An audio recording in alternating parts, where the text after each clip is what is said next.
ایاز صادق کے مطابق پاکستان ڈر رہا تھا، لہٰذا بھارت کو فتح ہوئی تھی۔ ویسے کون سی فتح ہوئی تھی بھارت کو؟ درخت گرائے تھے، یہ فتح ہوئی تھی۔ اگر فتح درخت گرانے کو کہتے ہیں تو پھر سب سے بڑی فتح ہی بھارت کی تھی۔ اتنی بڑی فتح مودی کے علاوہ کسی اور کی ہو ہی نہیں سکتی۔ تبھی مودی نے کہا تھا کہ اگر رافیل ہوتا تو نتیجہ کچھ اور ہوتا۔ یہ مودی کے تاریخی الفاظ ہیں۔ مودی خود بھی مانتا ہے کہ فتح نہیں ہوئی تھی کیونکہ بھارت کے پاس رافیل نہیں تھا۔ آج ساری باتیں ثابت ہوں گی۔ ویسے بھی بھارتی میڈیا جھوٹ ہی پھیلاتا ہے اور بھارتی عوام میں ہائپ پیدا کرتا ہے، حالانکہ حقیقت میں ایسا کچھ نہیں ہوتا۔ اب آتے ہیں چوتھے پوائنٹ پر۔ ابھینندن کو چھوڑنا پاکستان کے لیے لازمی تھا، ورنہ بھارت پاکستان پر حملہ کر دیتا۔ پاکستان کو بڑا ڈر لگ رہا تھا، تبھی تو چھوڑ دیا ابھینندن کو، لیکن کلبھوشن کو نہیں چھوڑا۔ ابھینندن کے معاملے میں تو پاکستان کو بڑا ڈر لگ رہا تھا، لیکن کلبھوشن کے معاملے میں نہیں لگ رہا تھا، حالانکہ دونوں بھارتی ہیں۔ ابھینندن کو چھوڑنے کے معاملے میں ٹانگیں بھی کانپتی ہیں، پسینہ بھی آتا ہے، لیکن کلبھوشن کو چھوڑنے کے معاملے میں نہ ہی ٹانگیں کانپتی ہیں اور نہ ہی پسینہ آتا ہے۔ ایاز صادق کے مطابق آرمی چیف کے پسینے چھوٹ رہے تھے، ٹانگیں کانپ رہی تھیں، کیونکہ بھارت نے پاکستان پر حملہ کر دینا تھا اگر پاکستان ابھینندن کو نہ چھوڑتا۔ ایاز صادق کی لاجک سمجھ سے بالا تر ہے۔ کیا کلبھوشن بھارتی نہیں ہے؟ صرف ابھینندن ہی بھارتی ہے۔ اس میٹنگ میں ایاز صادق بھی موجود تھا جس کی وہ بات کر رہا تھا، جس میں اس نے کہا کہ پرائم منسٹر نے آنے سے منع کر دیا تھا۔ جب بھی بڑا فیصلہ کیا جاتا ہے تو فوج اور سیاسی پارٹیوں کو ساتھ بٹھایا جاتا ہے، تب جا کر فیصلہ ہوتا ہے۔ تو اس وقت ایاز صادق نے منع کیوں نہیں کیا تھا کہ ابھینندن کو نہیں رہا کرنا؟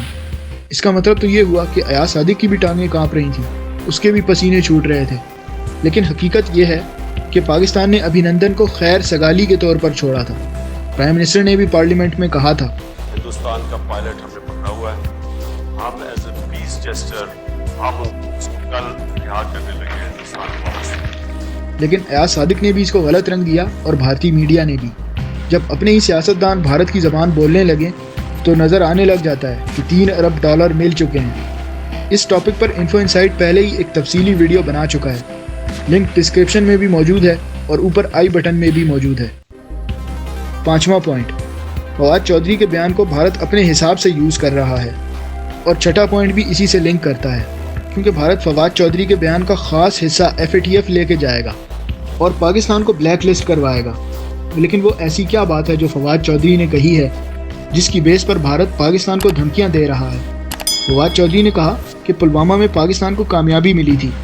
میرے خیال سے بھارتی میڈیا بیوقوف ہے یا پھر جان بوجھ کر بنتا ہے، تبھی کہہ رہا ہے کہ فواد چودھری کے بیان سے ثابت ہو گیا ہے کہ پاکستان نے پلوامہ اٹیک کروایا تھا۔ پلوامہ اٹیک کس نے کروایا تھا اور کن مقاصد کو حاصل کرنے کے لیے کروایا گیا تھا، اس پر میں پہلے ہی تفصیل سے بات کر چکا ہوں۔ پلوامہ میں جو بھارتی فوجیوں پر حملہ ہوا، بھارت اس کو سیکیورٹی لیپس کہتا ہے، لیکن حقیقت میں وہ پری پلانڈ تھا۔ تبھی تو اس ٹرک کو چیک بھی نہیں کیا گیا جس میں دھماکہ خیز مواد موجود تھا۔ لیکن اگر اس کو سیکیورٹی لیپس کہیں تو بھارت سے میرا سوال ہے کہ اگر بھارتی فوج کو بھی سیکیورٹی کی ضرورت ہے تو یہ فوج کیسے لڑے گی پاکستان اور چائنا سے؟ ویسے جس فوج کو سیکیورٹی کی ضرورت ہو، ایسی فوج کو رکھنے کی ضرورت کیا ہے؟ ایسی فوج کو تو ختم کر دینا چاہیے۔ لیکن فوجیوں پر جو پلوامہ میں اٹیک ہوا تھا وہ اصل میں مودی کی اپنی کارستانی تھی۔ مودی نے الیکشن جیتنا تھا، اس کے بدلے میں مودی نے اپنے ہی ملک کے فوجیوں کو مروا دیا۔ یہ ہیں وہ ساری باتیں جو بھارتی میڈیا کرتا ہے اور ان کا جواب بھی بھارت کو مل گیا۔ بھارت کا اپنا پائلٹ کہتا ہے کہ بھارتی میڈیا جھوٹ پھیلاتا ہے اور مرچ مسالہ لگا کر خبروں کو بتاتا ہے۔ اتنی خبر ہوتی نہیں ہے جتنا بھارتی میڈیا خبروں میں ہائپ پیدا کر دیتا ہے۔ دیکھو، باتیں کرنا بہت آسان ہے، کچھ بھی کہا جا سکتا ہے میڈیا پہ بیٹھ کر، کیونکہ الیکٹرانک میڈیا کسی بھی ملک کی ایک بہت بڑی طاقت ہوتی ہے جس کو اس ملک کی 90% آبادی دیکھتی ہے۔ آپ میڈیا پہ بیٹھ کے جو بولیں گے، چاہے وہ سچ ہو یا جھوٹ ہو، لیکن وہ خبر عوام کے ایک بہت بڑے حصے میں پھیل جائے گی، اور عوام کا بہت بڑا حصہ اپنے ملک کے میڈیا پر یقین بھی کرتا ہے۔